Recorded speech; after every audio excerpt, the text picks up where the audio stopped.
Gravação iniciada. Bom, senhores, bom dia. Daremos início nesse momento à sessão da primeira turma ordinária da segunda Câmara da primeira sessão do CAF, período da manhã do dia 16 de outubro de 2020. Estão presentes os conselheiros Ricardo Antônio Carvalho Barbosa, Nilson Cavalcante Albuquerque, Gisele Barbosa, Alain Marcel Bavar Teixeira, Alexandre Evaristo Pinto, Efigênio de Freitas Júnior, Gerson Teodorovics e André Severo Chaves. Nesta sessão estão pautados os processos itens 244 a 263. O primeiro item da pauta, que é o item 244, processo 13.005.721.635.2011.75, de Pedro José Jacobi, microempresa, ele foi retirado de pauta por solicitação da Procuradoria-Geral da Fazenda Nacional. Esse processo está sob minha relatoria.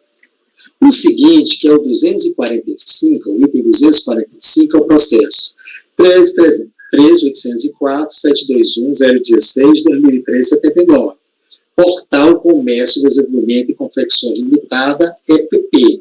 O relator desse processo também sou eu, e eu vou já passar para a análise do processo, ok? Deixa eu ver o que é esse caso aqui. Está disponível na pauta, presidente? Ah, não está não? Deixa eu colocar então, é porque eles são os de hoje, né? Eu vou colocar na pasta agora. Só um minuto aqui. Me desculpem. Eu acho que eu tinha colocado só até os de ontem mesmo.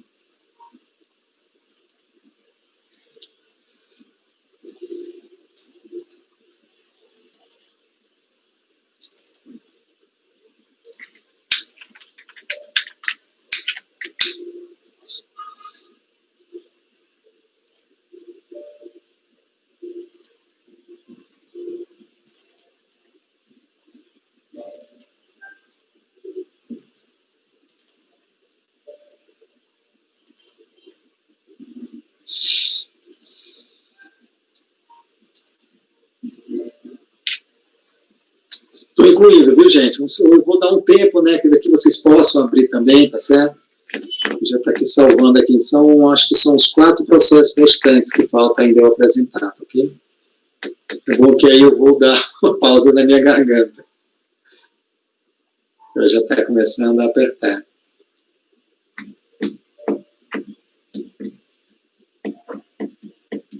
Então, você é o gente também que dá aula com frequência, você sabe que eu fumava, né? E dava aula fumando. Você já pensou? Cada crise de garganta que eu tinha. É terrível. Cada crise de garganta. Senhores, assim que vocês estiverem com uma corda ali... É bom que aquela raizinha fica... É bom para a garganta. É muito bom. E terapia da voz, né?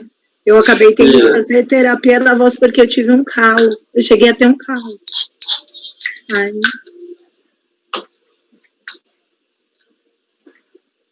Eu posso... Ok, a minha parte aqui. Ok? Então, gente, o caso é o seguinte, né? Esse caso também é bem interessante. O contribuinte permaneceu no Simples Nacional em 2011 e 2012, mas apurou os tributos com base no lucro presumido nesses períodos. Neste processo, ele impediu a exclusão por excesso de receita bruta e solicita também a sua manutenção em 2013. Como o sistema já constava que ele era optante pelo Simples Nacional, pois ele não havia sido excluído, não pode formalizar a opção para 2013. Então, veja bem, o que ele quer é o seguinte, olha, eu quero que seja excluído o Simples 2011 e 2012 e permaneça em 2013. Eu não fiz a opção para 2013, porque se eu for no sistema, eu estou no sistema, certo? Então, ele foi formalizado em 19 de março de 2013. O despacho decisório foi 24 de setembro de 2013. Então, basicamente, é essa questão. A DRJ, ela não aceitou, tá certo? Que eu acho que a opção é através do portal sendo irretratável. Então, foi basicamente esse o posicionamento da DRJ, tá ok? E o recurso voluntário, o que ele quer é exatamente isso. Eu, por passar direto para o recurso voluntário, aí eu enfrento essas questões que ele está arguindo. O processo de processo, protocolizado 19 de março de 2013, foi formalizado a partir do pedido de exclusão do Simples Nacional para o período de 1º de janeiro de 2011 a 31 de dezembro de 2012, e a sua manutenção neste regime especial para o período a partir de 1º de janeiro de 2013. Em sua petição inicial, o contribuinte alega que o pedido se deve ao fato de incidir na exclusão obrigatória do Simples Nacional, dado que auferiu receita bruta superior ao limite legal para a opção por esse regime especial de tributação no calendário de 2010. Acrescenta que apurou os tributos para a sistemática do lucro presumido para os anos calendários de 2011 e 2012. Foram apresentados pelo contribuinte os seguintes documentos: documentos de arrecadação pagos em 2011 e 2012, os códigos do lucro presumido, tá certo? Então, ele comprovou que em 2011 e 2012 ele pagou pelo lucro presumido, pagou no prazo. Declaração do STF referente aos anos de 2011 e 2012. Declaração de informações econômicas da DPJ, lucro presumido para os anos de 2011 e 2012. Ao apreciar a NIT, a DERAT de Ocha da 8ª região decidiu que a exclusão do Simples Nacional com os efeitos a partir de janeiro de 2011, uma vez que a sua receita bruta anual do calendário de 2010 ultrapassou o limite e incorre na vedação prevista. Não se conhece do pedido de opção pelo Simples Nacional com efeitos a partir de 1º de janeiro de 2013, mediante protocolização do processo administrativo, dado que a opção deve ser feita pela internet. Notem que embrólio ficou, tá certo? Aí você está, olha, tá bom, você está fora de 2011, 2012, mas em 2013 você tem que pedir para a internet. E o que ele alega? Só eu não podia pedir pela internet, porque naquele momento eu estava ainda no Simples, tá entendendo? Aí, o que a decisão da DERAT foi no seguinte, ó, excluiu ela a partir de 1º de janeiro de 2011 e não conhecer do pedido para 2013. Então, o que nós estamos analisando agora é esse pedido a partir de 1º de janeiro de 2013. Assim, a questão que se põe em litígio é com relação à possibilidade de se acolher a pretensão do contribuinte em ter preservado a sua intenção de recolher os tributos pela sistemática do Simples Nacional a partir de 1º de janeiro de 2013. Os dados constantes do processo, que tem um S a mais, do processo, demonstram de forma inconteste que o contribuinte foi optante do Simples até o ano de 2010, tendo apurado e declarado os tributos em 2011 e 2012 da sistemática do lucro presumido. Além dos documentos anexados pela recorrente, o extrato a seguir resume bem essa situação, tá certo? Então, nota aí que as DIPJ foi pelo lucro. Ele apresentou pelo lucro presumido, ó, 2011 e 2012, tá certo? No calendário de 2011, pelo lucro presumido. Por outro lado, também não restam dúvidas de que o contribuinte não observou os prazos para a exclusão, a partir de 2011, e para a nova opção do Simples Nacional, a partir de 2013. Fato que ele mesmo reconhece. Somente em 19 de março de 2013 que adotou as providências nesse sentido, tendo sido deferida parcialmente pela autoridade local. O que foi aquele despacho que eu citei para os senhores? Dois aspectos me parecem bem relevantes. O primeiro é relativo aos fatos geradores ocorridos em 2011 e 2012. Embora o contribuinte não tenha procedido à sua exclusão do Simples, em consonância com a legislação vigente, apurou e recolheu os tributos na forma do lucro presumido, que era o procedimento correto, uma vez que a sua receita bruta em 2010 ultrapassou o limite de permanência. Segunda, até a data em que foi efetivamente excluído do Simples Nacional, que foi 24 de setembro de 2013, não poderia fazer a opção para o ano de 2013, no prazo previsto na legislação, que seria em janeiro de 2013. Pois até então, os registros de controle apontavam que ele era optante pelo Simples Nacional, conforme faz prova o extrato abaixo, tá certo? Então, ele foi incluído, olha, tá aqui, ó, a opção de inclusão em 1º de janeiro de 2007. Ele ainda não tinha sido excluído ainda, né? Então, até porque ele só foi excluído depois que ele apresentou essa petição. Eu cito a legislação, está entendendo? Ó. Como se vê, o artigo 16 da Lei Complementar 123 estabelece que a opção deve ser dada na forma estabelecida pelo Comitê Gestor. E aqui eu cito o Comitê Gestor, está entendendo? Conforme destacou o despacho decisório de litígio, a opção efetuada por meio do portal do Simples Nacional permite que os 3 entes federados, União, Estados e Municípios, verifiquem a regularidade do contribuinte para fins de opção do Simples Nacional, conforme os artigos tais. Portanto, é imprescindível que a opção se dê por meio do portal. No entanto, no presente caso, conforme já dito, o contribuinte, quando formalizou o presente processo, ainda estava no Simples Nacional.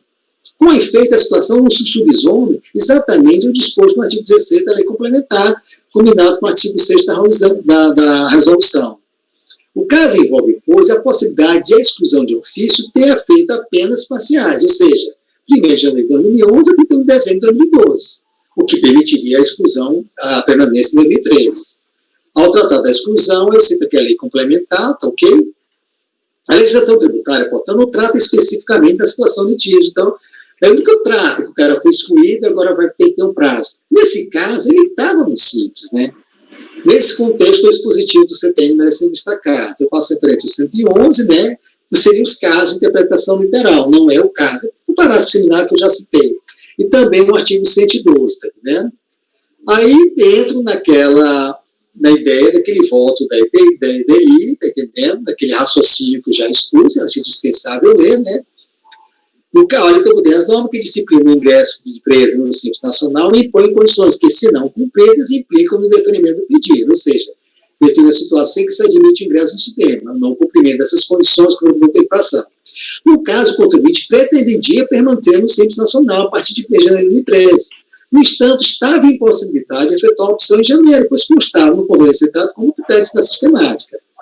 No obstante, considerando que no presente caso os fatos ocorridos efetivamente demonstram que o contribuinte não teria como, no mês de janeiro de 2013, efetuar a opção na forma prevista na legislação vigente, que é pela internet, que demonstrou espontaneamente interesse em regularizar sua situação a partir da formalização do presente processo, que durante os anos de 2011 e 2012 pagou e recolheu tempestamente os tributos com máximo presumido, não tendo causado prejuízo à fazenda pública, e que a legislação tributária não trata específica desta situação, parece-me plausível concluir que, no caso completo, os efeitos da exclusão se restringem apenas para 2011 e 2012. Acolho, portanto, o peito da respondente devendo ser permitida a atualização do sistema de controle para considerar o contribuinte optante do Simples Nacional no ano calendário de 2013. Destaco, por fim, que não concordo com os fundamentos apresentados pela recorrente no sentido de que teria havido excesso de exação ou deficiência ou morosidade do ofício. Como tal discussão se torna despicienda para desvio da controvérsia, deixo de analisar no presente voto.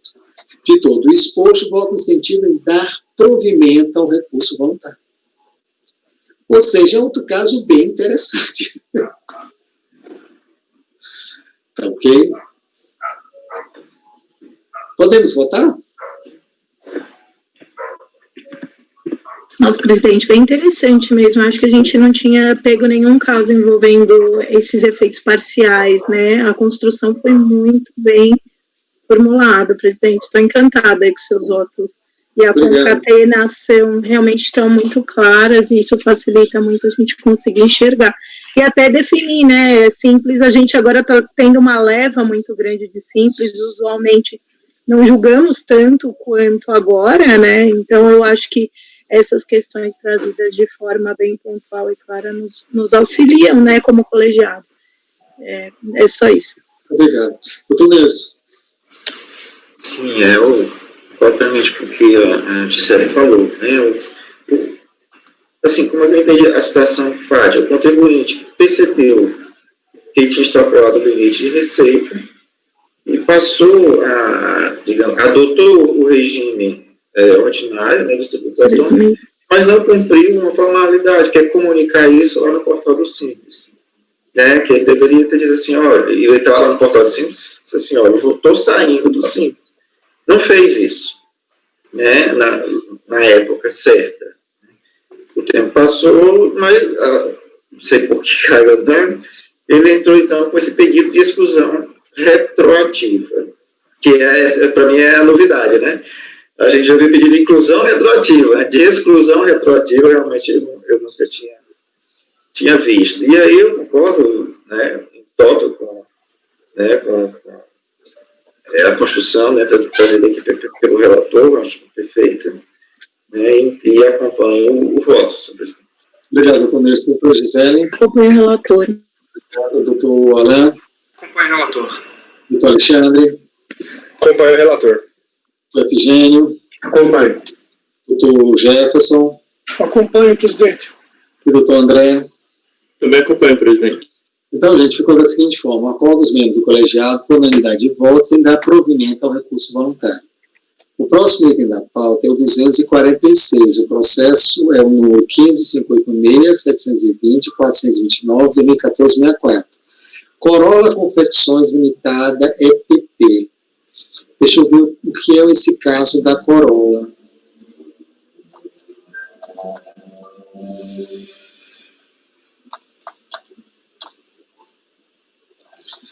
Bom, é que é o seguinte, a exclusão do Simples, a interessada teria sido formada por interpostas pessoas. É um caso diferente agora, conforme está na representação fiscal lavrada em 24 de setembro de 2014.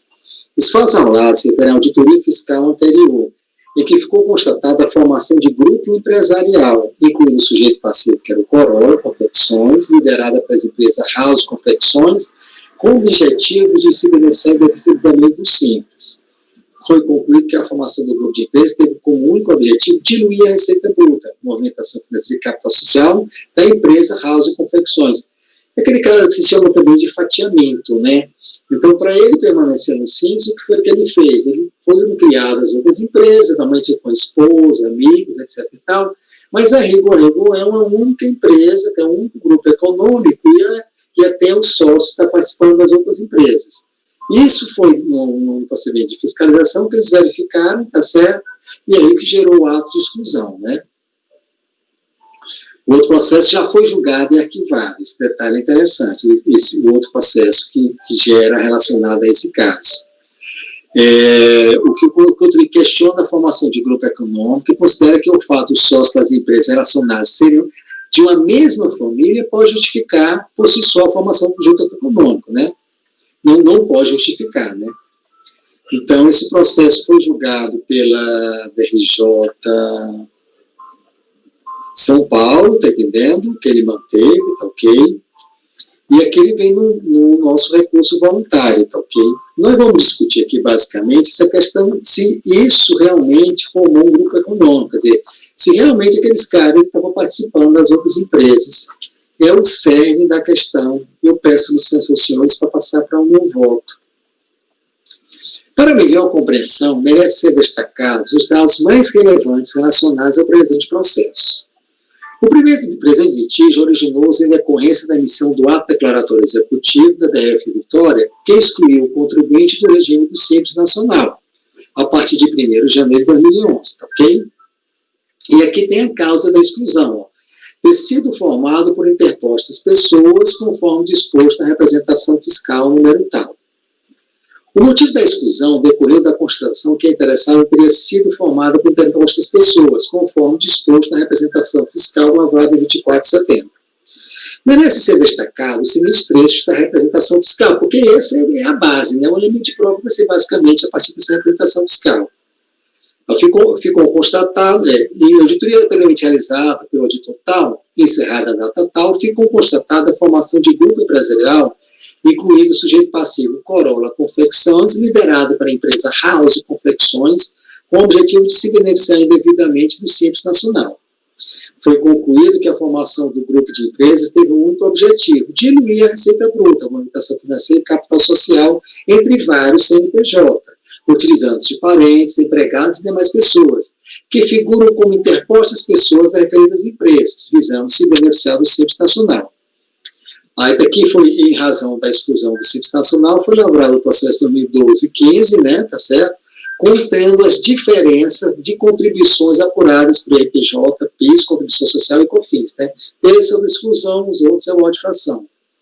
O grupo de empresas distribuidoras São Paulo teve seus quadros societários formados por interpostas pessoas, ex-empregados, amigos e parentes, se beneficiando devidamente do Simples Nacional.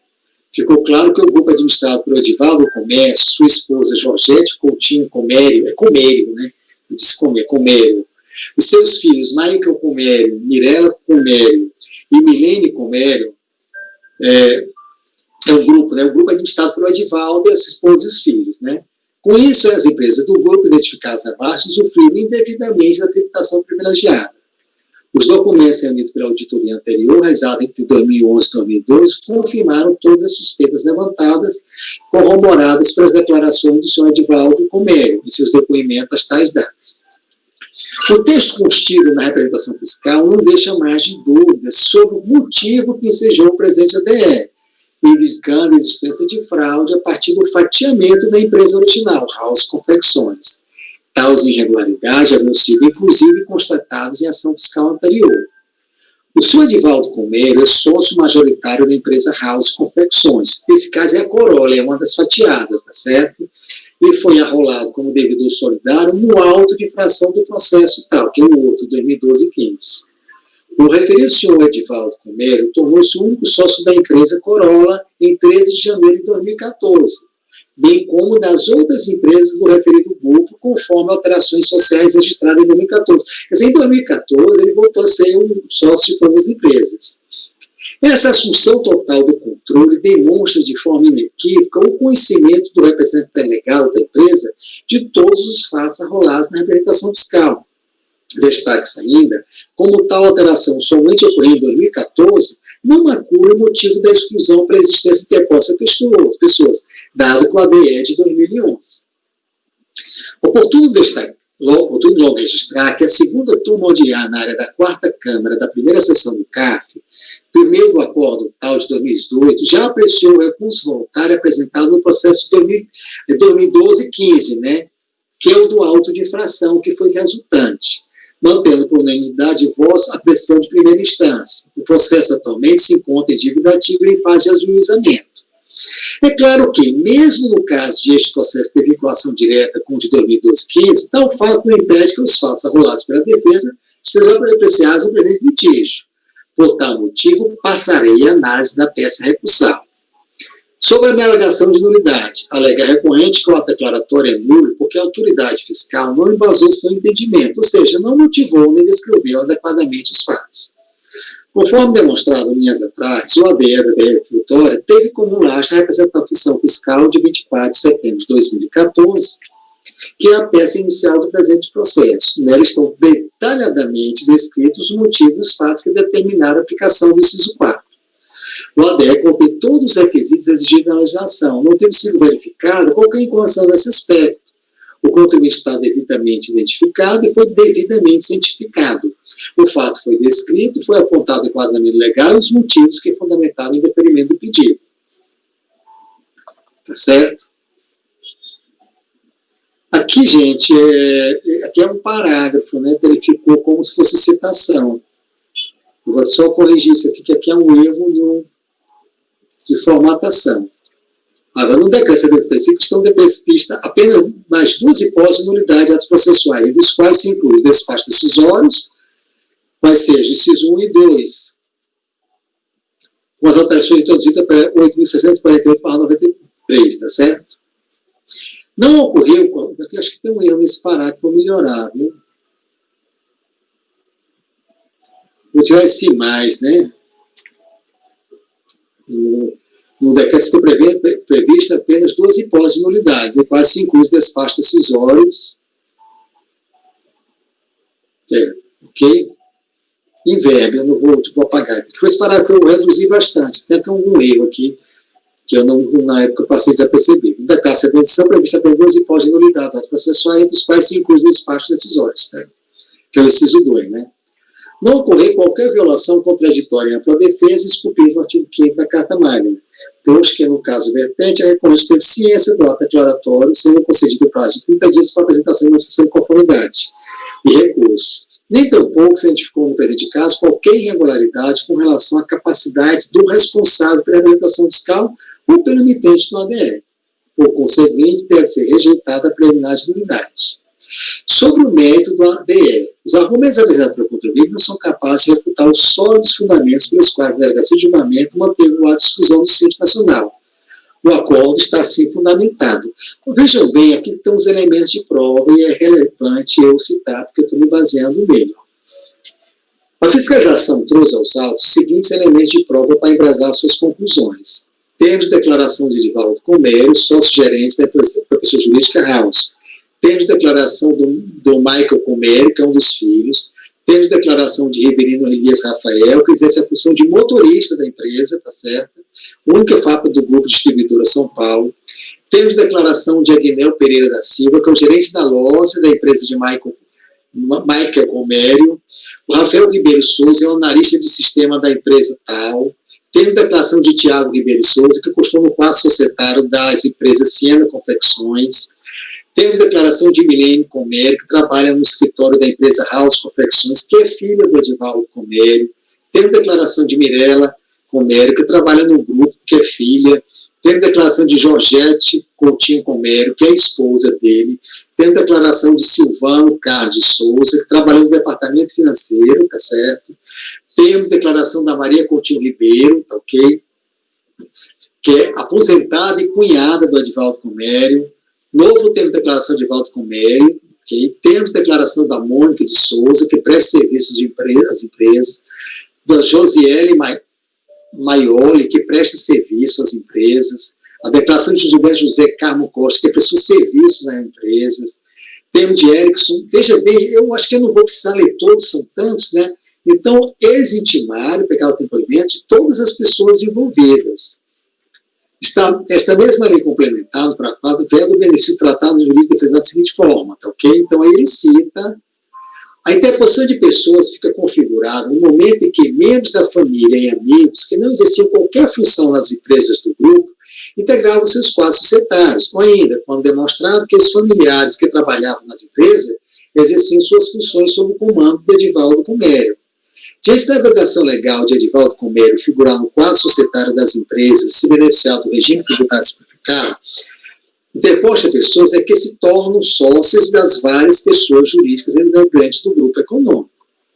Os termos de declaração anexados pela fiscalização são convergentes e demonstram a ocorrência dos seguintes fatos. Há um controle centralizado da direção das empresas por Edivaldo Comério, várias pessoas que figuravam no quadro societário não existiam qualquer função de gerência nas empresas e constaram do quadro social a pedido de Edivaldo Comério. Várias das empresas integrantes são administradas por membros da mesma família e exercem atividades empresariais sob o mesmo ramo, revenda de artigo do vestiário, Câmara Municipal. Os prestadores de serviços contábeis, funcionários dos bancos e que as empresas tinham conta bancária corroboram a afirmação de que havia um grupo econômico de fato controlado por Edivaldo Comério. A existência de documentos comprobatórios da formação do grupo econômico, tais como cópia de proposta de abertura de conta, procurações, cheques, contrato de empréstimo, contrato de locação, fitas de caixa que demonstram transferência dos recursos, etc. A impugnação interposta no processo foi julgada improcedente, que foi aquele outro processo do auto de infração que gerou essa exclusão, tá certo? Vê-se que todos os argumentos trazidos no recurso voluntário já foram devidamente examinados na fase processual anterior. Nada a acrescentar aos fundamentos do acordo recorrido, pelo que adoto também no presente decisão.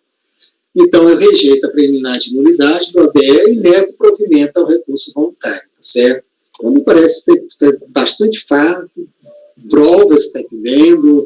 O próprio Edivaldo Comério votou o controle das empresas, as pessoas envolvidas foram ouvidas, existem procurações, abertura de conta bancária, enfim, me parece que está bem robusto o relatório fiscal que ensejou o ADE, ok? Senhores, é como vota, a palavra está facultada. Então, presidente, eu acho que nesses casos, um conjunto probatório eficiente por parte da autoridade fiscal acaba sendo o direcionador, né? Porque, veja, o fato de a gente ter até participação familiar não teria problema, desde que as empresas fossem autônomas, de gestão autônoma, né, que se respeitassem o princípio da entidade no tocante, né, a circulação desse dinheiro. Mas você vê claramente, eu vou até julgar um muito parecido, né, e por isso eu estou fazendo esses comentários, eu tomo muito cuidado com isso, para a gente não confundir, né, eventual planejamento que eu considere tolerável, e aí, parágrafo único 116, e entre em outras esferas, eu acabo registrando isso no meu voto, mas aqui é muito claro, a simulação é muito claro o intuito fraudulento, né, então eu acho que realmente o trabalho da fiscalização ele foi muito claro e minucioso para demonstrar realmente essa confusão entre as empresas, essa ausência de necessidade de autonomia, né, de gestão, participação até, por exemplo, você tem uma comercial, uma empresa de inovação, um grupo que se justifique na essencialidade das atividades e peculiaridades lá exercidas, ainda que para o grupo se apoiar em atividades distintas. Mas aqui realmente fica muito clara a intenção de fraudar a legislação do Simples, tá, presidente? Era só para registrar. Eu tive uma sorte que ficou nesse processo, que o acordo da primeira instância está muito bom também, nesse caso. Nem sempre está, né? Ele foi bem, ele fritou bem, ele repetiu as mesmas questões, quer dizer, isso facilitou um pouco o meu trabalho, né? Que às vezes nem sempre a gente se enfrenta, né, situações dessa natureza. Mas o termo de verificação também, né? Você vê que o trabalho da fiscalização ele foi denso no sentido de demonstrar realmente essa ausência de independência, né? De atividades próprias, de gestão autônoma. Isso para mim é uma coisa realmente relevante, né? Não basta ser familiar, né? Tem que ter mais provas, né? Exatamente. E principalmente a questão do princípio da entidade, né? Quando você começa a perceber essa circulação não autônoma, um núcleo de atividades idêntico, ou seja, para que eu tenho um monte que para fazer a mesma coisa?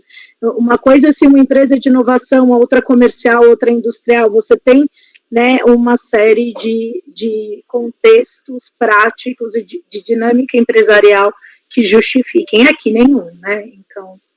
Obrigado, o doutor Gerson levantou a palavra. O doutor Gerson pode falar. Eu penso que a configuração do grupo econômico tem que ser analisada caso a caso, né? A partir de elementos regulatórios. Né? Mas nessa situação aqui, eu acho que tem que inovar, né, o trabalho da fiscalização, porque ela conseguiu fechar todas as hipóteses, né? Então é muito difícil conseguir afastar, né, o reconhecimento do grupo econômico, né, de fato. Então só fazer esse registro. Fica mais em contexto que ele próprio voltou a ter o controle das empresas em 2014. Né? Pois é. Porque se fosse só isso, não diria nada, mas dentro do... Não, dentro do contexto, veja, eu concordo. Né? Eu estou dando uma olhada nos termos de declarações aqui, o pessoal confessa tudo. É categórico, eu vi. O termo de declaração, assim, são 69 páginas que a fiscalização foi em tudo, ela fechou, olha... Assim, refutar esses termos de declarações aqui... Tá terrível. Tá? Olha, praticamente... Não tem como. É inviável. Não tem como. Eu peguei um caso que a fiscalização fez exatamente a mesma coisa. É um grande trabalho. Quando o trabalho é bem feito nesse ponto... Facilita, né? Não, completamente. Não, e aí a verdade está posta. Não está muito... assim, não tem muito o que questionar, ao meu ver. Não tem suposições, não, né? Não tem suposições. São fatos mesmo. Senhores, acho que podemos voltar, né? Doutor Nelson. Eu faço as palavras dos colegas aqui se manifestaram, né? Então, plenamente provado, né? A correlação dessas empresas que, como a Gisele falou, em tese seriam concorrentes, mas estavam agindo juntas, né? Ou seja, formam ali uma unidade, né? Além de todas as evidências aí trazidas pela fiscalização, tem essa questão funcional que também é relevante. Né? Então, louvo aí o trabalho da fiscalização da DRJ e o seu, e acompanho. Obrigado, doutor Nelson. Doutora Gisele. Acompanho o relator. Doutor Alain. Acompanho o relator, presidente. Doutor Alexandre. Acompanho o relator, presidente. Doutor Efigênio. Acompanho. Doutor Jefferson. Acompanho, presidente. André. Também acompanho, presidente. Ok, então ficou da seguinte forma: acordo dos membros colegiados, por unanimidade de votos, e negar provimento ao recurso voluntário. É isso, né?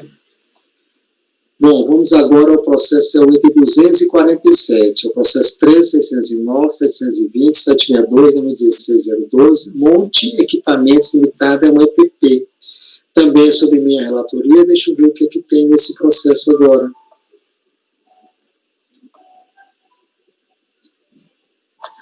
Bom, colegas, aqui é o seguinte, também é uma exclusão do Simples Nacional, só que nesse caso é o excesso de receita bruta.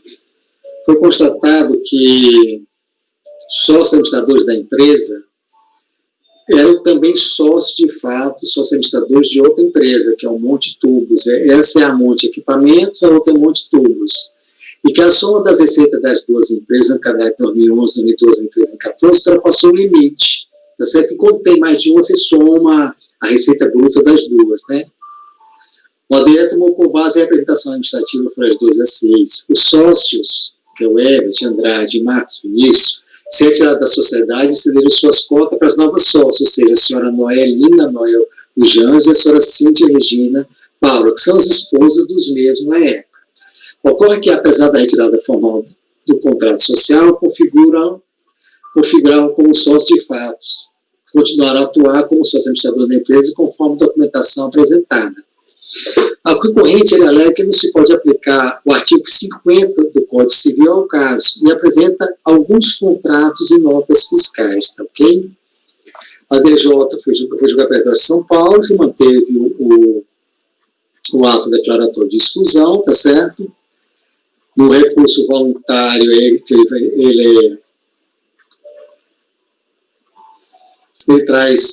faz referência às notas, aos contratos, notas fiscais em anexo, que houve a comprovação cabal de que as sócias, que eram a Noelina e a Cíntia, eram as esposas, existiam plenamente a gestão, fato que foram ignorados, tá certo? Ele reconhece que eram casados, mas ele faz, lançando mão, o artigo 50, né, que é a desconsideração da personalidade jurídica, que também não é um caso, né, que nem uma outra situação, né. Então, pessoal, na hipótese, somente poderia haver a possibilidade de a recorrente ser excluído do Simples Nacional sob claro desrespeito ao artigo 50 do Código Civil, que não ocorre dentro de caso. Então, diante do exposto, ele requer que seja reformado o acordo recorrido. Esse é o relatório, deixa eu passar para o voto, tá ok?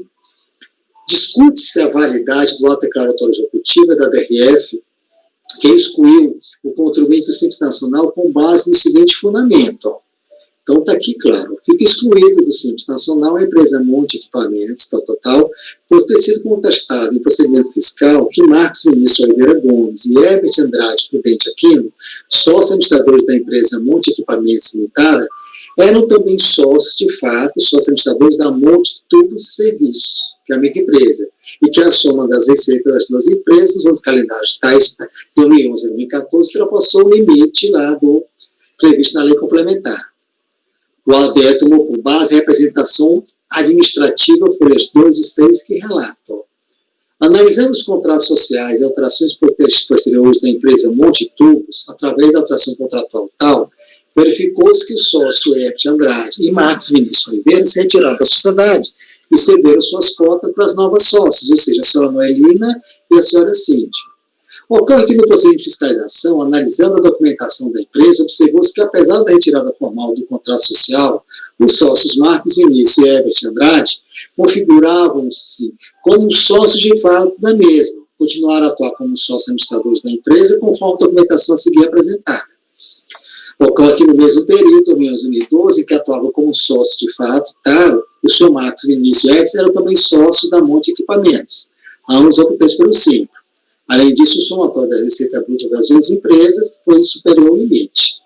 Em 15 de fevereiro de 2013, os sócios Herbert e Marcos Vinícius voltam a integrar o quadro societário da empresa Monte Tubos. É uma situação que lembra um pouco a anterior, né?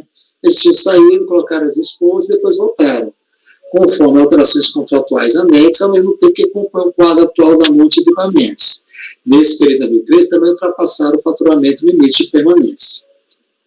Com isso, as empresas Monte Tubos Limitada e Serviço e Monte Equipamentos ultrapassam o limite legal de permanência no Simples Nacional, nos anos calendários 2011, 2012 e 2014, a parte da lei complementar aqui que eu cito, tá ok? Para demonstrar que os senhores Herbert e Marcos Vinícius continuaram administrando a empresa Monte Tubos e Serviços, 2011 e 2012, foram utilizados como elementos de prova, dentre outros, o termo de abertura e encerramento do diário, cópias de contratos de locação de equipamentos e que apareciam como responsáveis pelas empresas e cópias de cheques. A decisão recorrida também enfrentou muito bem isso, tá certo? E aqui eu também, mais uma vez, estou utilizando do voto do relator de primeira instância.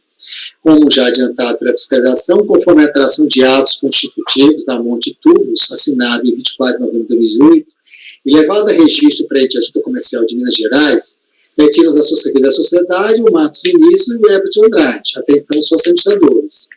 Assim, substituído pelas senhoras Noelina, Noel e Cíntia Regina, ambas na qualidade de novos sócios administradores do contribuinte.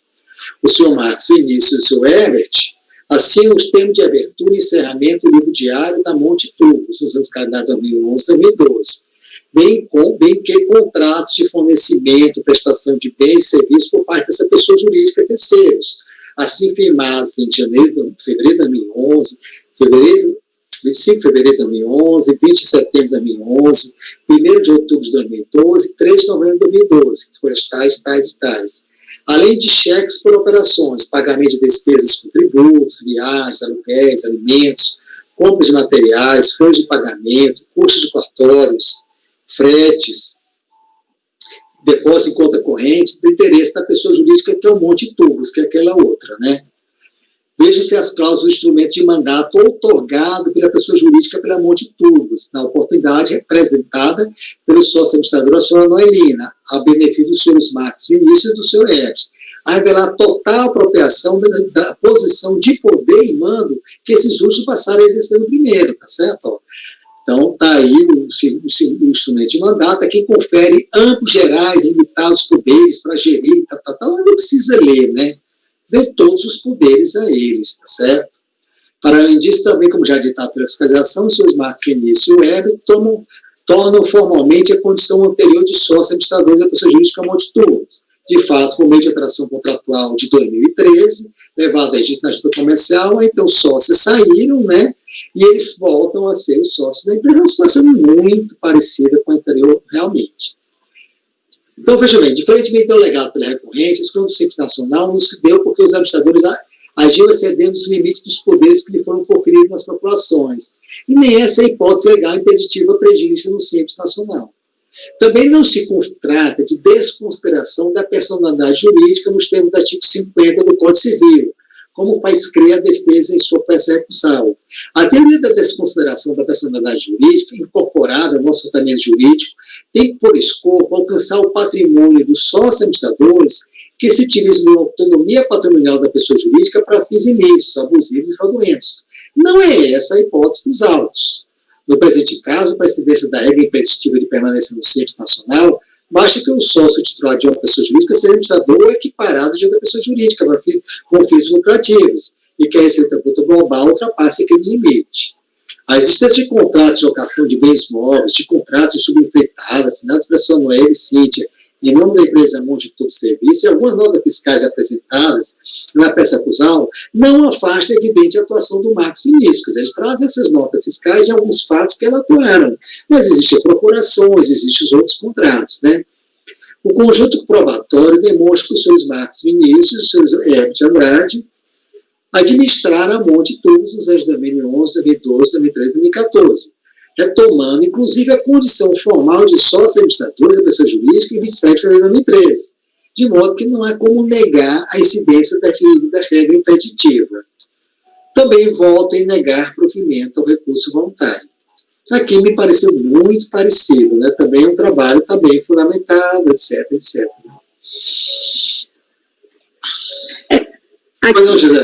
Aqui, presidente, mas é que assim, eu acho que o fiscal ele foi bem assertivo em colocar essa questão das duas empresas, né, juntas atingirem o limite da receita bruta, porque assim, a interposição de pessoas, embora até a gente lembre, né, mas no outro caso ele foi preciso e ele trouxe ainda conjuntos adicionais, que eu não alocaria aqui interposta pessoa, eu acho que está muito bem enquadrado aos fatos, bem lembrado. E a exclusão, tá, eu não compararia, mas de fato o conjunto probatório também é eficiente para fins de enquadramento nesse dispositivo, e o que mata, né, é justamente essa ida e vinda dos sócios. Isso fica, assim, muito, muito claro que eles, de fato, exerciam a administração, porque se tivesse ficado só nas respectivas mulheres e tivesse uma autonomia de atividades e tudo, mas aqui até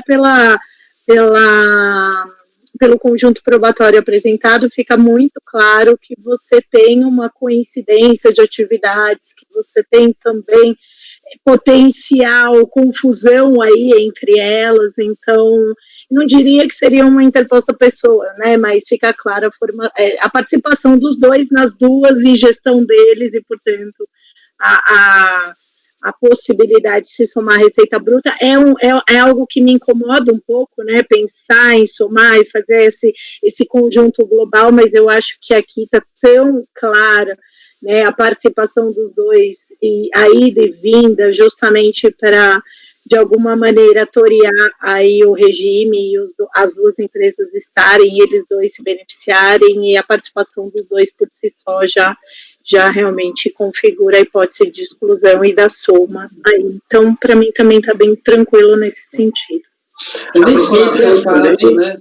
Nem sempre é fácil, mas nesse aqui também eu acho que fica muito claro, e o indício, essas idas e vindas deles, e assim, a falta de um conjunto probatório por parte do contribuinte, porque ele não traz, olha, a gente realmente exercer atividade autônoma, as mulheres foram e exerceram, mas não tem nada, né? Então, assim, você não consegue dar nenhum grau de autonomia para justificar a individualização de cada uma delas. Esse é o ponto que levaria aí a não somatória da receita bruta para fins de enquadramento nessa hipótese. Então, eu fiquei bem tranquila também, dada a eficiência do fisco e ineficiência probatória do contribuinte. Tem uns casos interessantes que você está dizendo aí também, Zé, é o seguinte, as procurações, os mandatos também, às vezes o mandato ele acaba... Eu não sou sócio, mas eu outorgo a procuração que é o seguinte, você te dá o poder para fazer tudo. Mas eu que mando. Eu só te passo a procuração que você pode... Controle total, mas eu que determino. Então... e fica muito evidente isso, né? Então, Perfeito. Senhor, acho que podemos votar, né? Doutor Nelson. Aqui, é uma situação... Para mim, assim, é um tanto diferente assim, daquela outra. Também. No seguinte aspecto, né? Porque, bom, primeiro lá, a fundamentação era a interposição de pessoas, é algo bem mais difícil de comprovar, né? Isso, todo aquele esforço probatório. Aqui, no caso, a acusação, bem mais simples, entende? Que é o inciso 5º, do parágrafo 4º, diz assim, não pode participar do simples, né? As empresas cujo sócio ou titular seja administrador ou equiparado de outra pessoa jurídica. Não basta ser administrador, precisa ser sócio de outra empresa. Então, se uma empresa tem um dos seus sócios administrador equiparado de outra empresa e a receita bruta global das duas ultrapassa o limite estipulada, então exclui. Então veja aí que é uma constatação fática bem mais simples. Ora, o outro é administrador da empresa, sim ou não? Se for, vamos somar a receita bruta, vamos saber se ultrapassou o limite. E aí, o administrador ele não precisa ser sócio, né? Então, a fiscalização foi muito feliz, né? E quando trouxe a evidências de que aquelas pessoas que são sócias aqui do contribuinte, que foi escolhido, administravam a outra empresa, né? E como é que provou isso daí? Eles assinavam cheques, eles tinham procuração, eles negociavam, né? Então, tinham poder de administrador, exercia esse poder administrativo sobre a outra empresa. Então, assim, ficou bem mais simples, né? Assim, comprovado do que aquela questão da interposição de pessoas. Embora ele poderia também ter ido nessa linha, dizer assim, olha, as esposas são interpostas pessoas, mas aí ficaria mais difícil. Mais difícil. Então, eu acompanho, senhor presidente, está perfeito. Obrigado, doutor Nelson. Doutora Gisele. Acompanho, presidente, já comentei. Obrigado, doutor Alain. Acompanho, presidente. Doutor Alexandre. Acompanho, presidente. Doutor Jefferson. Doutor Efigênio, perdoe. Doutor Acompanho. Doutor Jefferson. Acompanho, presidente. Doutor André. Também acompanho, presidente. Então, gente, ficou da seguinte forma: acordo os membros do colegiado por unanimidade de votos e negar provimento ao recurso voluntário. O próximo da pauta é o 248, É o processo 10.925.720.279.2013.04, recorrente a Jaime José Marques, Mini Mercado Microempresa. E eu creio que esse vai ser meu último processo a apresentar nessa sessão, ok? E a minha garganta pioradamente agradece. Bom, senhores, esse caso aqui é o seguinte, é a exclusão do Simples, contrabando desse caminho. Eu acho que em Tozelli, na primeira sessão que eu participei, teve um caso desse, até discutiu muito, né? O contribuinte não se surgiu contra o processo de perdimento de mercadorias. É aquela história, né? A perda de mercadoria, a mercadoria que está... No caso do cigarro, é proibido importar, é contrabando realmente, né? Então, a pena é o perdimento de mercadoria e é um processo que não é o rito de 70.175, né? Instância única, é julgada na própria alfândega da inspetoria, e depois da distância da mercadoria ou destruição, se caem, eles destroem, né? E tem uma consequência também, eles representam também para a fiscalização fazer o ato de exclusão do Simples Nacional. Paralelamente, ainda tem um processo de representação fiscal para fins penais, né? Então, no processo de perdimento de mercadoria, ele não se surgiu, tá ok?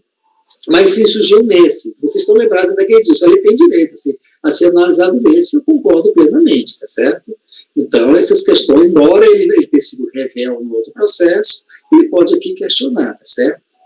E o que ele alega? Ele diz que os cigarros apreendidos eram de uso próprio, do titular do pai ou de sua mãe, e não estavam no estabelecimento, mas em outra casa. Ele argumenta que agiu de boa fé, e faz referência ao artigo 106 do CTN. Isso foi julgado pela DRJ de Campo Grande, né, que considerou improcedente a manifestação de conformidade.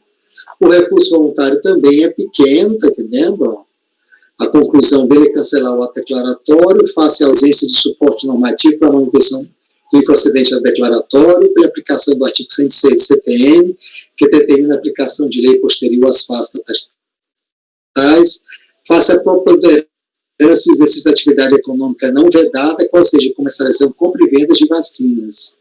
Bom, vamos ao voto. Discute-se a exclusão do contribuinte da sistemática do Simples Nacional com base no inciso 7 do artigo 29, e aqui eu faço a transcrição.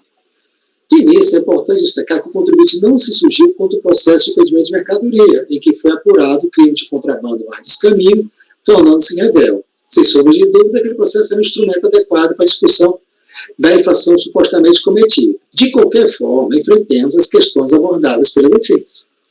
O seu recurso, o contribuinte praticamente repete os mesmos argumentos que foram apresentados. Senhores, os senhores estão me ouvindo? Vocês têm um sinal diminuiu? Então, tudo ok, né? O contribuinte praticamente repete os mesmos argumentos que foram apresentados quando a contestação da exigência, no sentido de que os cigarros apreendidos eram de uso próprio, do titular, do pai ou de sua mãe, e não estavam no estabelecimento, mas em outra casa. Essa assertiva não se sustenta a partir da análise dos elementos acostados ao processo. Conforme se pode verificar no documento das folhas 8, que é o termo de início e apreensão de contrabando de customeiros, ele juntou nesse processo as provas do outro processo, né? Prova emprestada. O endereço onde foi efetuada a apreensão é o mesmo do mini mercado Linha Lourenço S.A., né? Eu acho que eu tenho esse parágrafo. Assim, o que macula a tese da defesa.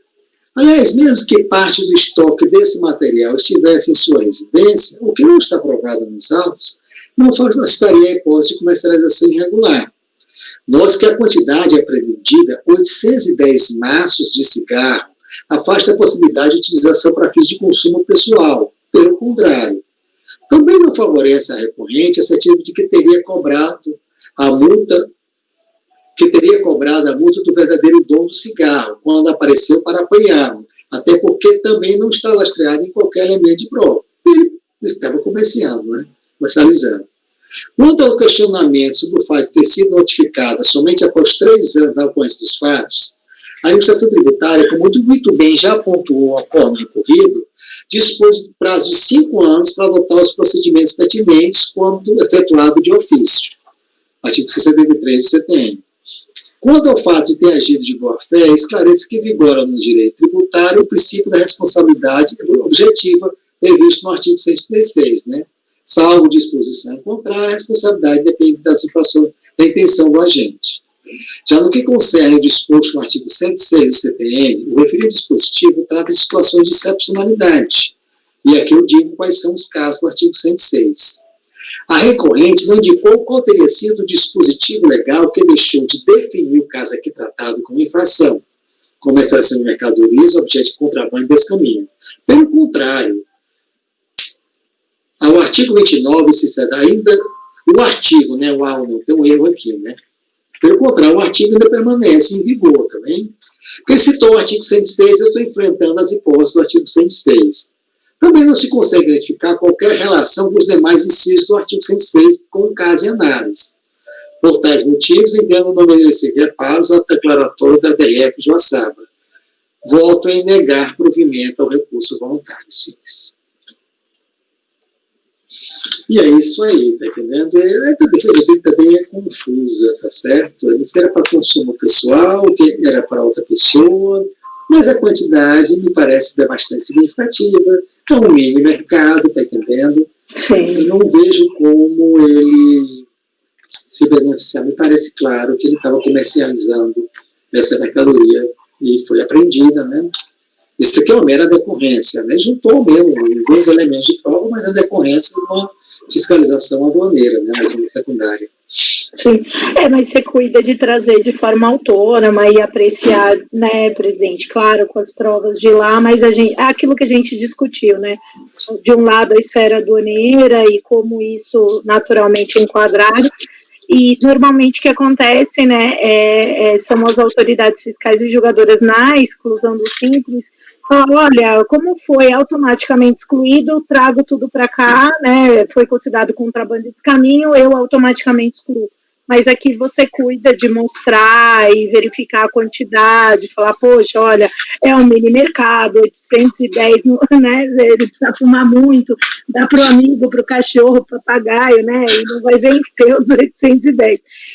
Então, assim, para além, né, da comercialização irregular, né, que propriamente é tratada na esfera aduaneira e ali aplicação, né, da pena de perdimento, você não trouxe de forma automática, então pronto, excluiu, foi feita uma análise adequada dentro do escopo do processo de exclusão do simples, que eu acho fundamental, isso está posto, né? Então, brincadeiras à parte, é sempre a preocupação, acho que nessas situações, de verificar mesmo os fatos quanto à efetiva comercialização. Doutor Gisele, me perdoe, eu perdi uma parte do seu comentário, a minha imagem congelou, tem uma parte que eu perdi. Mas que assim, você cuidou de trazer de forma adequada a motivação da exclusão propriamente dita e não de forma automática o desfecho, né? O desfecho da atividade relacionada à manutenção da pena de perdimento, que é do campo do aduaneiro, mas aqui você, a par da comercialização irregular, mostrou quantidades e a falta de desconexão disso com o enquadramento no Simples Nacional, e eu acho que fica muito claro nesse sentido, e o respeito aos dois procedimentos, um da esfera aduaneira e outro da esfera de exclusão do Simples. Eu acho que isso para mim é importante. Eu acho que naquilo que a gente discutiu era diferente, porque nesse processo não trouxe prova nenhuma, né? Você não fala mas no outro também tem algumas coisas. E a discussão foi a necessidade de ter nesse processo também as provas, né? Mas aqui também isso foi garantido, de alguma maneira. Quem trouxe teve a educação para fazer.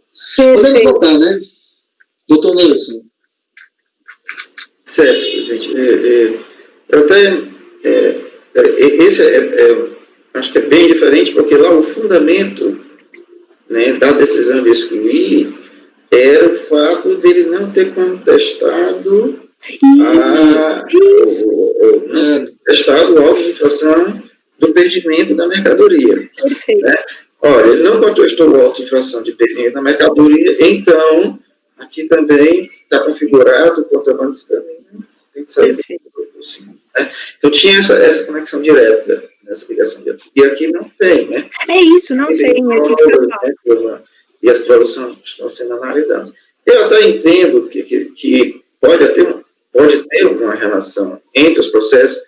Se o processo do perdimento da mercadoria, se ele foi contestado, se teve um processo efetivo, E se chegou, ao final, a uma decisão de que uma decisão de mérito, certo? Eu entendo que ele possa influenciar aqui no Simples. Por exemplo, se lá no processo aduaneiro diz assim, não foi contrabando de descaminho, fica difícil a gente aqui dizer que é contrabando de descaminho e excluir do Simples, né? E o contrário também, né? Se lá diz, não, é contrabando de descaminho, fica difícil a gente dizer aqui que não é, a não ser que o contribuinte traga outros fatos modificativos, né? Fatos novos, que não tinha conhecimento na época, mas fica mais difícil, né? Que a gente combateu naquele caso, foi relatado pelo Dr. Zélia, essa conexão direta da revelia de um processo e a exclusão do Simples. Perfeito. Aqui, no caso, o fundamento do contribuinte é assim, não é a mercadoria para comercialização, e ele só traz duas evidências: a mercadoria não foi apreendida no estabelecimento comercial e que era mercadoria para consumo pessoal dos pais dele. Então, como muito bem colocou o relator, né, foi 810 maços de cigarro, não é verossímil que a pessoa, mesmo sendo um tabagista, né, forte, né, tenha um estoque de 810 maços em casa para satisfazer. É inverossímil, certo? E a outra evidência do contribuinte é que a mercadoria não foi apreendida no estabelecimento comercial, né, mas a lei não exige que seja apreendida no estabelecimento comercial, né, basta que esteja em estoque. O estoque não precisa ser no estabelecimento comercial. Então, eu acho que pode ser feito, principalmente, pode ser feito em outro lugar, inclusive não é residência, principalmente se é contígua, se é o mesmo endereço, como muito bem apontou. Então, com essas considerações, senhor presidente, eu acompanho o ponto inicial. Obrigado, doutor Neusto. Doutora Gisele. Então, Neutro, é isso mesmo. Eu vi que são situações distintas. O ponto é que essa replicação automática me incomoda, o que não aconteceu aqui, né? Então, eu sempre olho muito isso, independente dessa questão do aduaneiro, para respeitar as duas esferas. E o ponto até, presidente, você que eu não sou fumante, mas a data de vencimento do tabaco, ela é curta. Como é que, ainda que fosse, né, eu sei que não é um argumento aqui trazido, mas é só para reforçar, seria impossível, em termos fáticos mesmo, isso ser para consumo pessoal, até porque haveria o perecimento da mercadoria, né? Então, eu acompanho o relator. Obrigado, doutora Gisele. O doutor Alain. Acompanho, presidente. Doutor Alain, o doutor Alexandre. Acompanho, presidente. Doutor Eugênio. Acompanho, presidente. Doutor Jefferson. Acompanho, presidente. E doutor André. Também acompanho, presidente. Ficou da seguinte forma, então: acordo do colegiado, por unanimidade de votos, e negar provimento ao recurso voluntário. O próximo item da pauta é o 249, o processo 10.825, 621, 209, 2013, 93. Recorrente Conviva Serviço Assistência e Apoio Pessoal, EIRELI. O relator, doutor Alexandre, aqui é um passo de imediata palavra.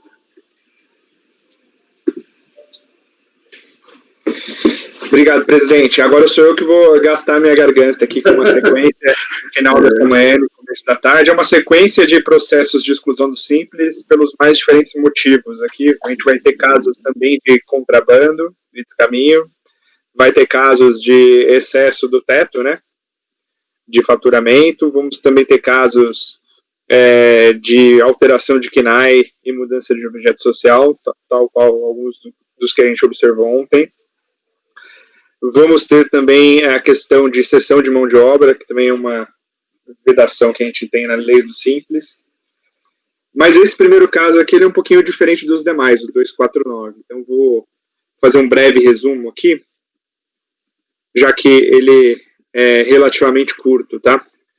Então, basicamente, aqui foi fundamentado o ato declaratório de exclusão por conta que a recorrente realizaria cessão ou locação de mão de obra, que seria uma atividade vedada. Então, essa foi a justificativa. E no âmbito da DRJ foi mantido a exclusão. Qual que é a grande curiosidade que a gente tem nesse processo em concreto? A gente tem uma ação judicial que o contribuinte ele apresenta como anexo no recurso voluntário, e essa ação judicial do Tribunal de Justiça de São Paulo, o Tribunal de Justiça ele decidiu no sentido de que não se trataria de cessão de mão de obra. E qual que é a origem dessa ação judicial? Basicamente, essa empresa ela participou de uma licitação, ganhou a licitação, e uma parte que perdeu a licitação entrou com uma ação judicial com objeto para discutir aquela licitação, e dizendo, não, essa empresa ela não pode ser a vencedora dessa licitação porque ela faz cessão de mão de obra. E aí a decisão judicial que nós temos aqui foi no sentido de que ela não faz. E esse é o fundamento que eu acabo utilizando como principal, aí aqui já passando para o meu voto, eu coloco aqui tanto o número do processo, quanto a ementa, quanto até o próprio trecho do voto, né, lá do desembargador, no sentido de que, na minha opinião, tal qual embasado nessa decisão judicial, não houve cessão de mão de obra e, como consequência, eu entendo que a gente tem que conhecer do recurso voluntário e dar-lhe provimento. Então, esse é um resumo bem resumido aqui, né? Mas o que é interessante e que eu gostaria que vocês olhassem, se vocês tiverem essa oportunidade, é dar uma olhadinha na decisão judicial, só para entender esse resumo do objeto que eu falei para vocês.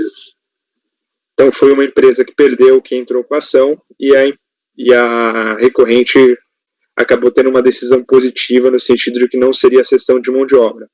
Como esse foi o fundamento, então eu entendo que é razoável e correto no enquadramento dela como cessão de mão de obra, consequentemente ela poderia permanecer no simples. Vale destacar aqui que não tem nada de concomitância, nada disso, porque não é uma ação movida por ela, com esse objeto, etc. e tal.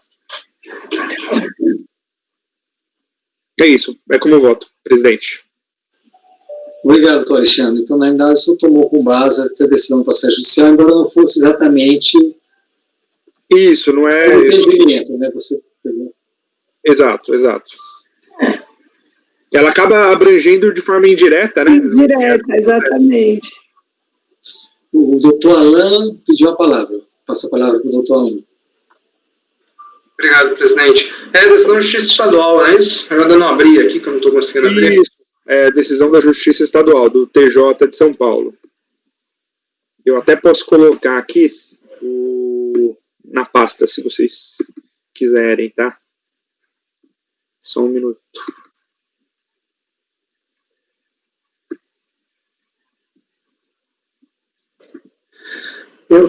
Eu tenho, assim, uma certa ressalva, assim, porque parece que é uma conclusão importada da Justiça Estadual. Imagina assim, por exemplo, se nós não teríamos, na verdade, autonomia para reanalisar a questão e entender diferente, e, eventualmente, se o contribuinte questionasse, ele iria questionar, inclusive, na Justiça Federal, né? Que iria, no caso, com certeza, iria examinar o conteúdo da decisão da Justiça Estadual, mas que também não necessariamente precisaria chegar à mesma conclusão, né? Não, eu só estou levantando essa questão para uma reflexão, né?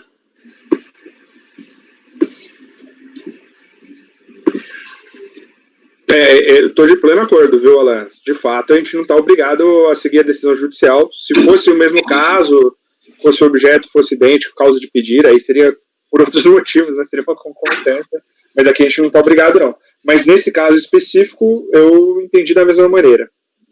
E aqui já me calo, já, porque entendi. A Gisele e o Neudson pediram a palavra. Eu estou lendo melhor, assim, relendo melhor o seu voto, e eu estou percebendo isso.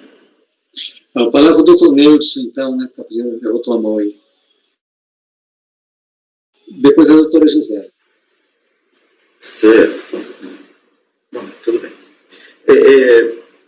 Eu fui ver aqui, né, o trecho da decisão que você transcreveu, Alexandre, e me parece assim, que o juiz entendeu que não era cessão de mão de obra, Porque, além da cessão de mão de obra, tinha o fornecimento de material. Eu achei a decisão um pouco contraditória. Assim, o fato de fornecer o material exclui a cessão de mão de obra, mas quando ele mesmo diz que tem cessão de mão de obra, deixa eu ver aqui o trecho aqui, que diz assim: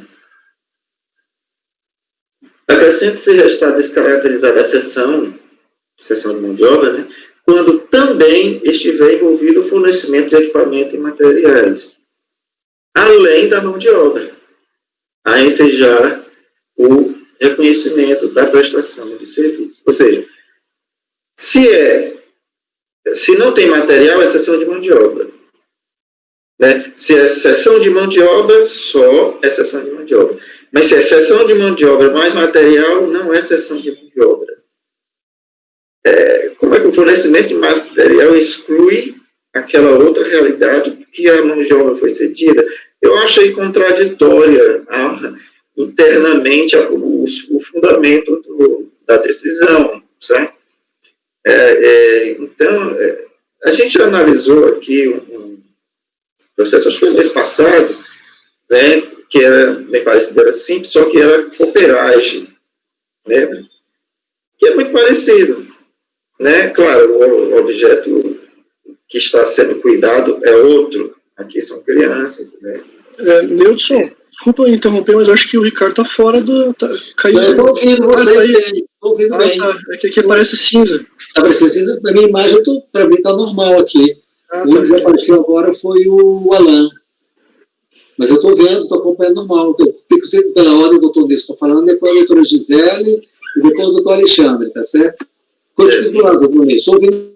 Certo. Então, assim, a gente julgou, né, a questão de cooperagem, em que o cuidado era com um serviço de café, de água, de alimento. E tinha também sessão, tinha materiais, porque ele era responsável pelo café, responsável, né, pelo material de limpeza, né, o prestador de serviço. Né. E eu acho que a turma entendeu que era, assim, prestação de serviço, mas eu, apesar de ter havido um grande debate, né, eu não vejo muita diferença, assim, daqui em relação àquele outro processo da cooperagem. Claro que o serviço é outro, né? A mão de obra, né, é outra. Mas é mão de obra e é exceção de mão de obra, na minha opinião. E eu entendo que o fato de estar associado à exceção de mão de obra no fornecimento de material não exclui a cessão de mão de obra. Então, por exemplo, se a cuidadora lá, né, a prestadora de serviço fornece para a cuidadora luvas, máscaras, toucas ou coisas assim, isso não tira a característica de ser uma cessão de mão de obra, na minha opinião. O material faz parte do contrato, o contrato é livre, poderia não fazer parte, mas faz parte, mas isso não tira a natureza de cessão de mão de obra. Então, assim, eu, com todo respeito à decisão lá do Tribunal de Justiça, lá em São Paulo, eu não concordo, e como a gente não é vinculado a essa decisão judicial, certo? Eu não vou acompanhar, tá, esse entendimento aí, que é o fundamento aí do voto. Doutora Gisele agora. Obrigado, doutor Nilson. Doutora Gisele, a senhora está com a palavra. Mas para questionar o Alexandre, claro, a gente realmente não está vinculado propriamente a essa decisão, né? Mas, por óbvio, quando você tem uma decisão judicial, ainda que por via indireta, que descaracteriza como cessão, eu acho que isso, ainda que a gente vá buscar a verdade fática, né, Neudson, e tentar entender se, ao ver deste colegiado, isso se configuraria ou não cessão de mão de obra, pelo que eu entendi, o Alexandre, a razão de decidir dele foi completamente focada nessa decisão judicial e acabou, por outro lado, não adentrando nas questões contratuais e fáticas da sessão propriamente dita. Ou estou errada, Alexandre, você chegou a dar uma olhada nos contratos, entender melhor a natureza dessa atividade, Como é que, eu queria ouvir do relator, como é que você vê, né, a atividade prestada em si, em termos contratuais, por quê, né, será que a única razão de decidir, de fato, no judiciário foi né, para desconfigurar a seção de mão de obra na linha que o Neudson colocou, o fato dele ter tido bens, né, envolvidos, enfim, as luvas, envolver a entrega de bens propriamente, e isso teria desconfigurado a seção. Como é que você vê a atividade e vê esse fato, né, trazido pelo Neudson? Eu acho que é importante você também ou esclarecer, ou até, né, pelo menos a título de argumento, mostrar que realmente, né, a decisão te convenceu com mais profundidade, de alguma maneira. Perfeito, Gisele. Acho que tanto as considerações, as suas agora, quanto as do Neudson, foram bem importantes. O que acontece, né? Aqui foi o nascimento, vamos dizer assim, do contrato, ele veio de um edital da prefeitura para cuidadores especiais, né? Para alunos especiais da educação pública. E aí essa empresa foi a vencedora, e a empresa que perdeu vai dizer, não, olha, essa empresa não poderia estar no Simples, porque isso é uma cessão de mão de obra. E aí, de fato, na decisão do Tribunal de Justiça de São Paulo, eles citam a questão do fornecimento, Neudson, mas eu vejo como um argumento mais secundário, tá? Porque eles falam, de fato, ali na decisão, a descrição pormenorizada, mas eles vão falar, olha, sempre utiliza-se do termo prestação de serviço, então aqui é uma prestação de serviço efetivamente pela pessoa, não se enquadraria como uma mera, vamos dizer assim, cessão de mão de obra, no sentido que você está só alocando as pessoas lá, aqui é uma prestação de serviços por um terceiro, e a questão do fornecimento, ele traz, acho que, ao meu ver, mais a título argumentativo para reforçar esse argumento, tá? Mas, de fato, a questão é que as linhas, elas são tênues, tá?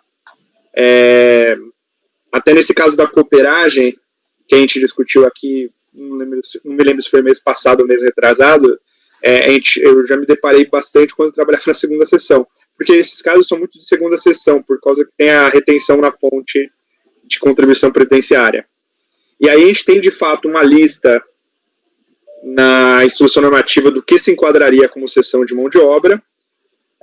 A lista, obviamente, ela não vai trazer um serviço específico ali de cuidador, nada disso. Então, para enquadrar como ela, de fato, a gente precisa entender ela como exemplificativa e tentar enquadrar ela no máximo aqui no item de...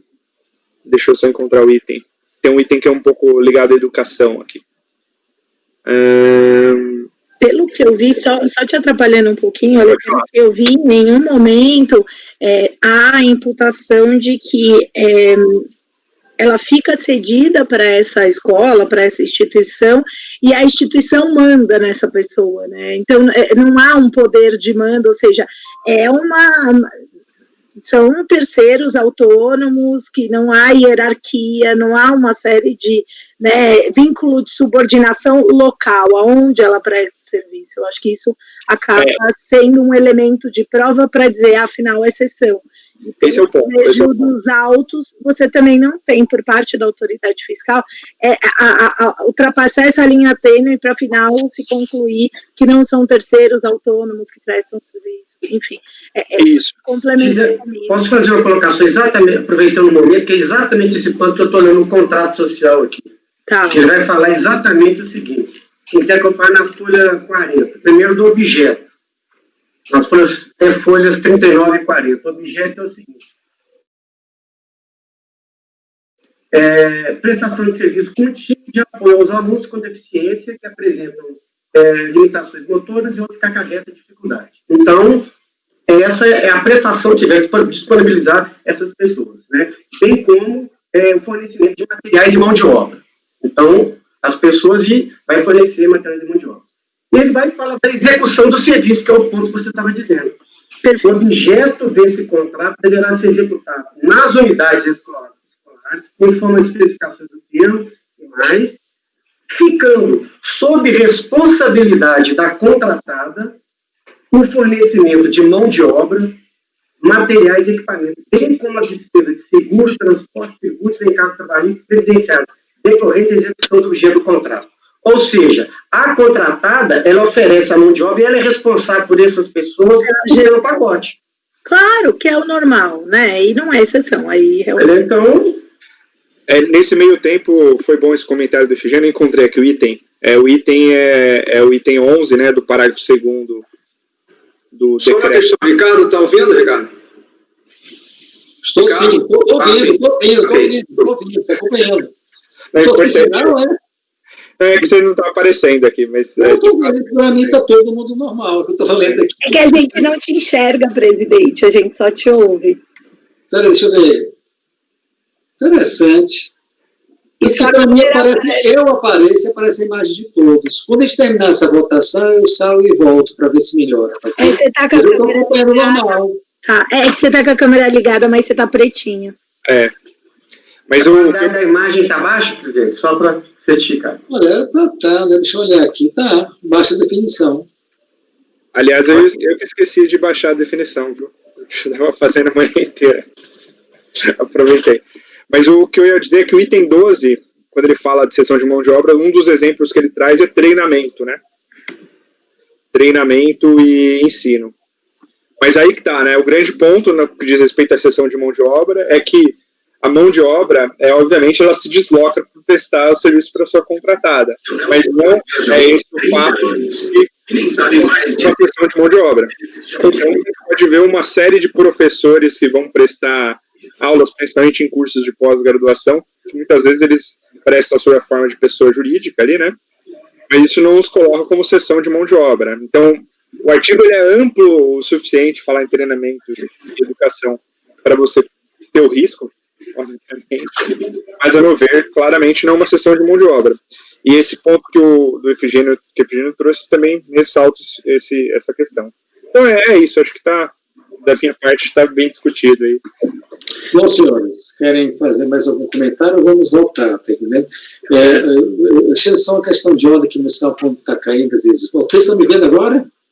Não, presidente. Não, mas eu tô vendo, na minha gravação está aparecendo a minha imagem, mas não tem problema não. Assim que terminar essa votação, eu saio e entro para ver se melhora o que está na gravação final. Mas é só vendo o seguinte, eles, na realidade, são cuidadoras que eles colocam para creches, não é isso?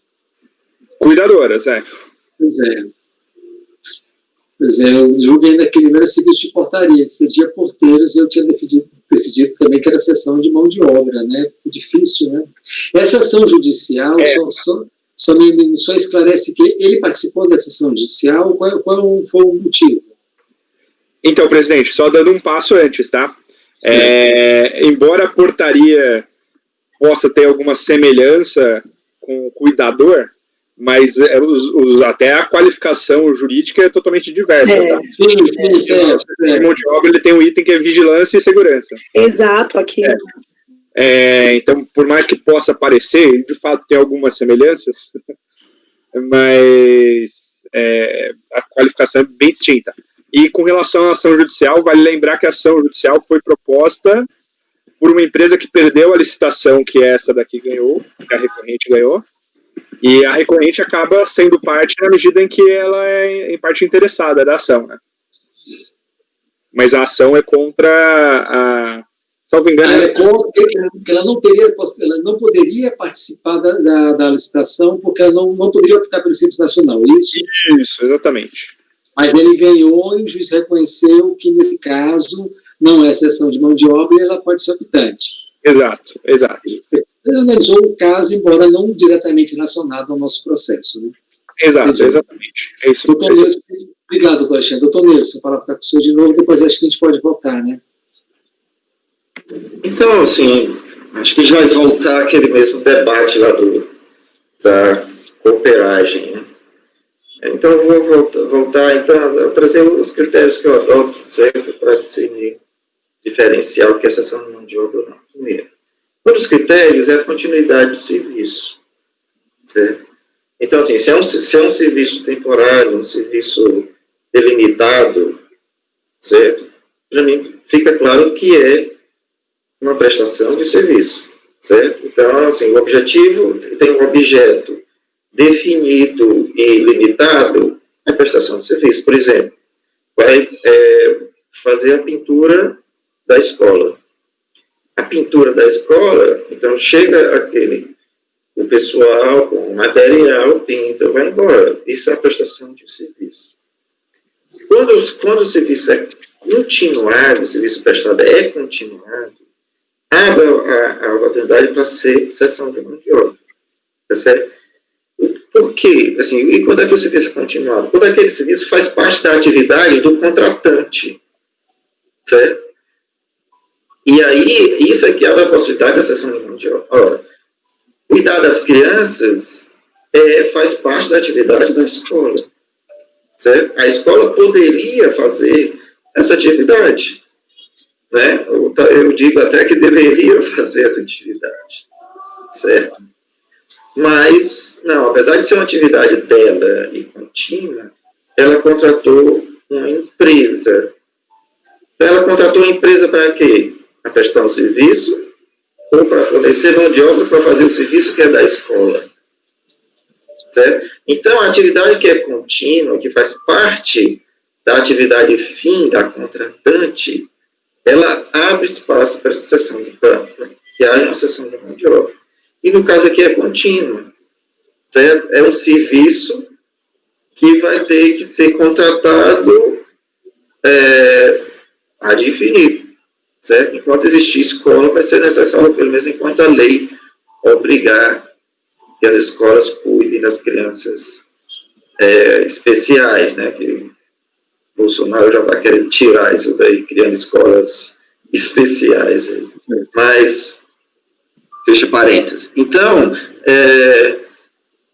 a lei determina que as escolas, todas as escolas, né, têm um cuidado especial para crianças especiais dentro dessa integração. Então, é uma atividade da escola, certo? Uma atividade contínua. E isso, para mim, é importantíssimo. É o que mais define. A atividade que está sendo prestada, ela é contínua ou não? Ela faz parte da atividade fim da contratante ou não? Certo? E aí fica claro porque se a atividade fim dela e é uma atividade contínua, ou seja, ela vai ter sempre que prestar aquela atividade. Ou seja, e ela poderia contratar uma pessoa no seu quadro de pessoal para fazer aquela atividade. Mas, em vez disso, ela prefere terceirizar, certo?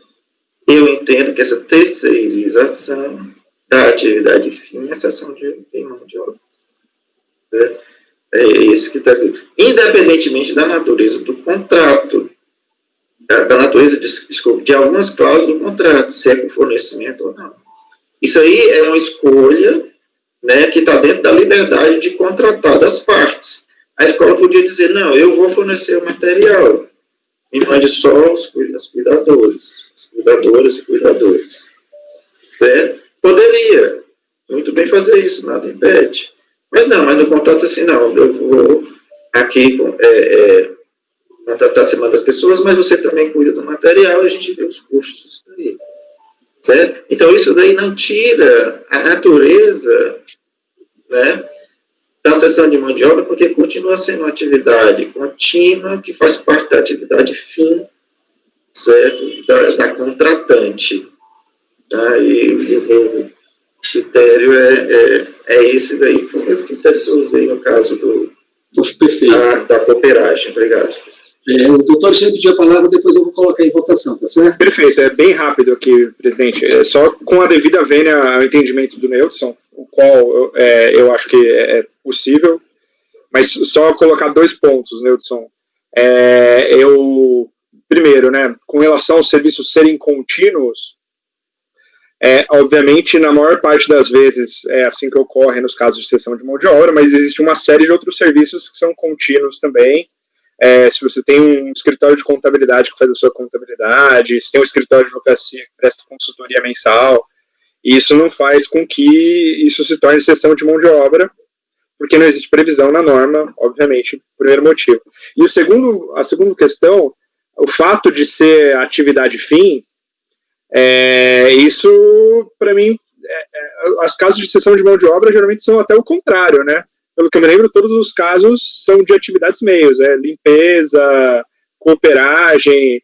Então, a cessão de mão de obra não está ligada a ser atividade fim, a meu ver, né? Com devido respeito à opinião, porque também estamos todos aprendendo, tá? Mas a princípio me parece que seria exatamente o contrário. Por ser uma atividade, a cessão de mão de obra está ligada a atividades meio. Mas é só esse o comentário para esse momento. Sim, atividade fica. Não, mas porque são dois critérios. Se você pegar um isoladamente, perfeito o que você disse, né? Mas quando você tem os dois, né? Então você diz assim, na atividade, geralmente, cessão de mão de obra é atividade meio, certo? Mas o fato de ser atividade fim reforça ser cessão de mão de obra, entende? Reforça mais, né? Ser cessão de mão de obra. Eu entendo que existem atividades que são contínuas e não são cessão de mão de obra, sim. Entendo que existem atividades que não são atividade fim e são cessão de mão de obra. Mas o que eu estou querendo dizer é que, se é contínuo e faz parte da atividade fim, não tem como não ser cessão de mão de obra.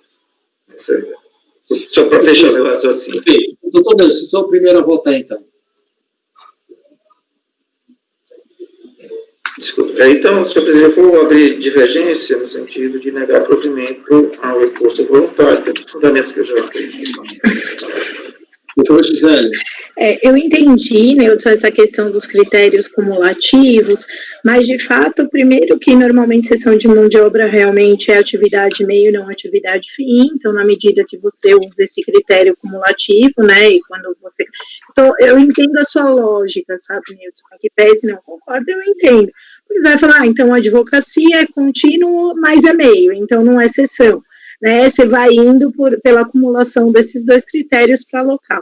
Mas o que me incomoda mais aqui é a gente não levar em consideração as cláusulas contratuais e a forma como esse serviço é executado em termos práticos. Porque na medida que você tem a gestão, o treinamento, toda a autoridade e vínculo por parte da contratada, alocado contratualmente para a contratada, esse é um fator que, para mim, acaba pesando e sendo decisivo para entender se há efetiva gestão ou não. Porque, normalmente, quando há cessão de mão de obra propriamente dita, a execução da atividade, o treinamento e a gestão dessas pessoas cedidas ficam a cargo da contratante. Só que aqui, nesse caso concreto, fica muito evidente que é a contratada que faz a gestão. Por exemplo, eu tenho uma substituição, o cliente, de alguma maneira, está exigindo outro tipo de equipamento, outro tipo de... Tudo isso fica a cargo da prestadora. Então, eu não acho que é uma simples terceirização, sob pena da gente também banalizar o instituto da terceirização, o que também me preocupa, porque na terceirização, e sendo cessão ou não de prestação de serviço, aí a gente entraria numa outra discussão, o que a gente vai ter como norte? Também o contrato e a verdade no tocante à execução desse serviço. Então, para mim, e para além disso, nesse caso concreto, a gente tem a decisão judicial, eu também fui dar uma olhadinha, não acho que ela vincula o fato de não ser cessão ao simples fornecimento de material, acho que ela evolui um pouco nesse sentido, talvez não com o grau de profundidade que a gente está trabalhando aqui, mas em havendo as provas nos autos, para mim fica bem claro quanto da gestão, treinamento e atuação da contratada frente à contratante, de forma a enquadrar como prestação e não cessão, tá? Então eu vou acompanhar o relator nesse sentido. Obrigado, doutora Gisele. Doutor Alain. Então, presidente, a questão é mérito, né? Discussão fática, e vamos examinando aqui de inscrições e tal, do objeto, da recorrente, tudo. Eu também fui da opinião semelhante à do conselheiro Nilson, né, no sentido de que a atividade dela seria realmente de locação de mão de obra. Então, aí, nesse sentido, eu vou acompanhar a divergência do conselheiro Nilson. Perfeito, perfeito. O doutor Alain acompanhou a divergência. O próximo a votar depois do doutor Alain seria o doutor Alexandre, que é o relator, né? Então, eu passo para o doutor Efigênio. Presidente, eu também acompanho a divergência, porque eu entendo que esse serviço se amolda, basicamente não é o caso, mas no artigo 31 da 8.212, né, parágrafo 3º, ele fala, traz um conceito, né, que é quando terceiros são colocados à disposição em suas dependências ou na de terceiros, que realizam serviços contínuos relacionados ou não à atividade da empresa, quaisquer que seja a natureza e a forma dessa contratação.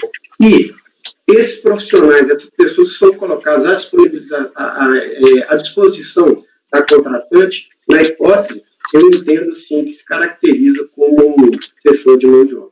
Por isso, eu acompanho a divergência. Perfeito. Eu também, então, acompanho a divergência Nilson, Alain e Efigênio, né? O próximo a votar, depois do doutor Efigênio, é o doutor Jefferson. Eu vou acompanhar o relator, presidente. Acompanho o relator, doutor Jefferson e doutor André. Essa questão do que é cessão de mão de obra, do que é prestação de serviço, é uma linha muito tênue, né? E depende muito da avaliação do caso concreto em si, né? Nesse caso, eu entendo assim que as peculiaridades do caso, o contrato, e até como a conselheira Gisele falou, a questão da subordinação, ela pesa bastante. Então, eu vou acompanhar o relator. O presidente travou? Acho que dessa vez sim. Agora travou. Agora travou.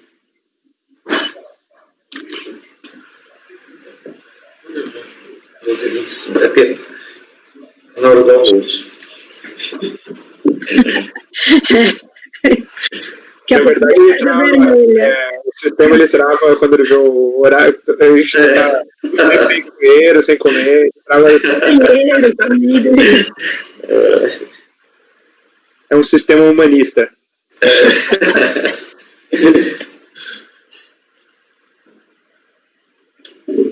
O sistema tem sentimentos. Mas eu acho que esse é o futuro. Se as pessoas não tiverem freio, os sistemas vão frear, né?